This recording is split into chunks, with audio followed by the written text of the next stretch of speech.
se toda psicanálise é absolutamente singular, porque determinada pela relação que um sujeito vai fazer com o seu analista, necessariamente, também aí há um princípio, há um início de uma análise, e é necessário que haja um ato para que seja marcado o início da análise, que vai desenvolver isso a partir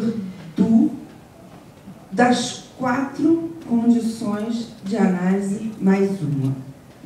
Quais são as 4 condições de uma análise que retoma do texto de Freud para o início do tratamento? São, primeiro, quer dizer, é um texto de Freud de 1912, que são o que Freud chamava de o tratamento de ensaio. Primeira condição para uma análise. Segundo, o uso do divã.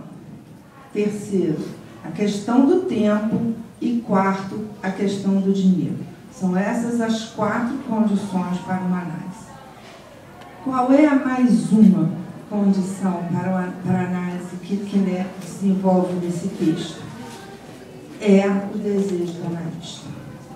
É aquilo que, na realidade, vai permitir com que a chegada de um sujeito num consultório de um analista possa ser transformado em uma demanda de análise.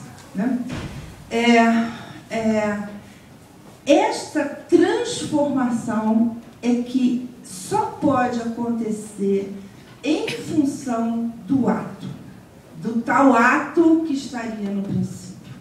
Esse ato é um ato do analista de afirmar para o sujeito alguma coisa assim: eu estou convidando você a começar uma análise. Como é que se faz esse convite? Normalmente é passando ao ato mesmo, mandando o sujeito deitar no divã. Então, a segunda condição de análise, o uso do divã, está implicada naquele ato inicial, porque faz parte deste convite. Eu convido você a começar uma análise.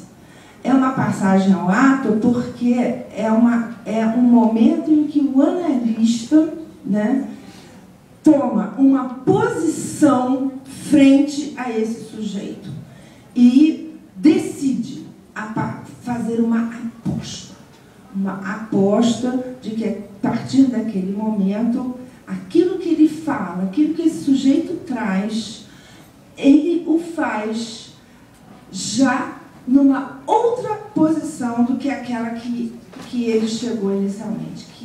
E essa outra posição é determinada pelas modulações que são atravessadas no tal tratamento de ensaio, como dizia Freud.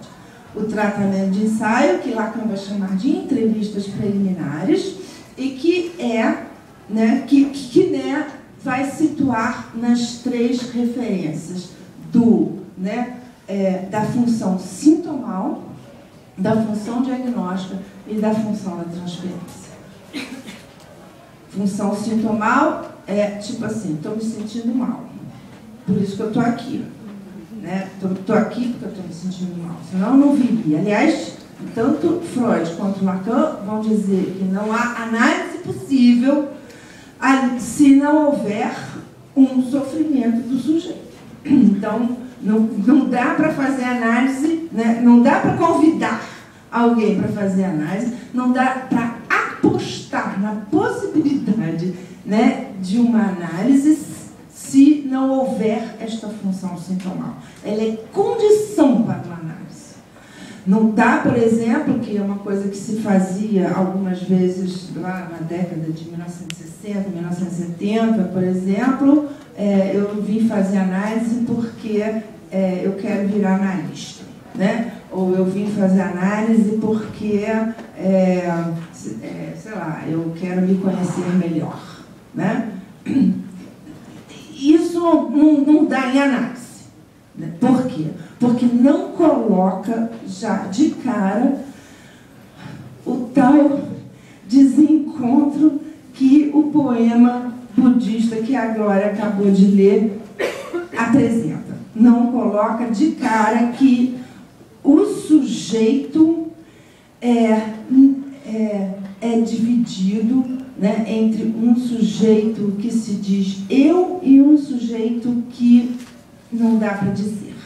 Não coloca que, na realidade, existe algo que é da ordem do indizível e que incomoda por ser da ordem do indizível, e não dá também porque não presentifica ali na função, né? Não presentificando a função sintomal, não apresenta de alguma forma o objeto que o sujeito é para o outro e que ele é enquanto objeto de gozo. Então, isso não colocado, não dá para fazer análise. Não tem análise possível, né?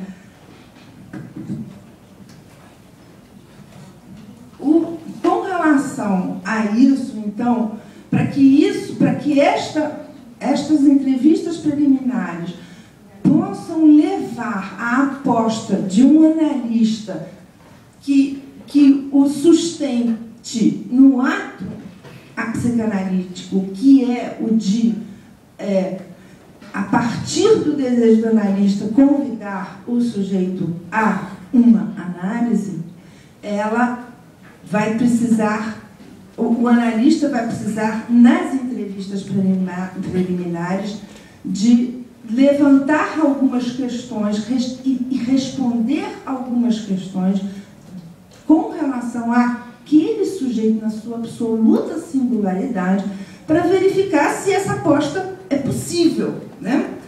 E isso implica, inclusive, né, uma hipótese diagnóstica. Não dá para fazer, né, uma aposta dessa sem você ter minimamente uma noção de onde é que você está pisando, com quem que você está falando, né? Quem é esse sujeito no sentido da estrutura dele, se é um sujeito neurótico, se é um sujeito psicótico. Se for um sujeito psicótico, por exemplo, a orientação vai ter que ser diferente, né? Mesmo, né, se não devemos, como dizia Lacan, recuar diante da psicose.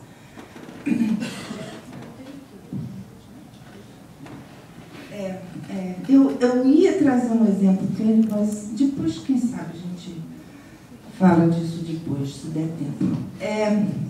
Então, tem essa função, é um exemplo clínico da minha clínica atual, né, em que tem um sujeito que, quando chega e começa a falar, a única coisa que esse sujeito fala é de sua impossibilidade de engravidar. E tudo o que esse sujeito fala é sobre isso. Não, por mais que eu tente que ele deslize e fale de outra coisa, é sobre isso. E evidentemente, nisso, ele se apresenta como um objeto desta impossibilidade. E, inclusive, em relação à fala de todos os outros como olhando para ele, vigiando-o por não conseguir engravidar. É uma situação muito complicada, porque é um sujeito hiperinteligente que fez os melhores cursos, profissionalmente fez as melhores universidades, na área dele fez os concursos mais difíceis, e hoje, enfim, é casada e quer ter um filho. A irmã está grávida, uma opção de gente está grávida. É linda, linda, linda, linda. Tem tudo de bom, mas não engravida. E não tem, em princípio, nenhum